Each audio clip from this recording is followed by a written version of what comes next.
Employer has to comply by PCI standards. We have to go through the regular tabletop incidences, BCP, DRP. My question is, should we leverage a third-party organization to do a tabletop incident for us, since the yearly incident exercises that we do are becoming kind of stale? What's your experience? Do you recommend it? A third party that does.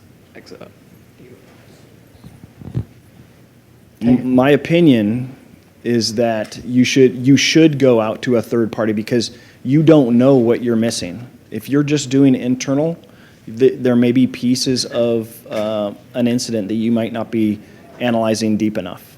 So I think you should, whether it's a paid party or a free third party, definitely working outside of your organization.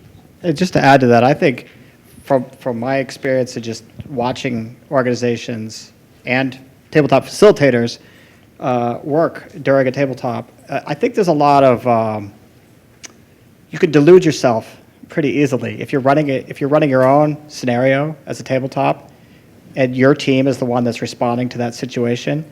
I think it's very easy to talk your way through things that you might do, but that you actually have no means to do. And so I think having a third party help to make sure that you actually have that means is really important. I agree with everything that everyone said already. I would add to that, not only do you want to have a third party run it, because they're going to be much tougher on you than you would certainly on yourself, but then the metrics that you get out of that really is something that in the quarterly or annual report that the CISO is going to give to the board of directors, who's now much, much more involved in this process. That's a huge metric to say, from tabletop to tabletop, we improved our response time by this, we improved something else by that. That's the kind of metrics they want to hear, and it's important to them. And remember, a CISO may only get 2 minutes, quite literally, in front of a board, which I think is criminal, but that's a different discussion. The fact that they can only get a half dozen statistics, that's likely going to be one of them.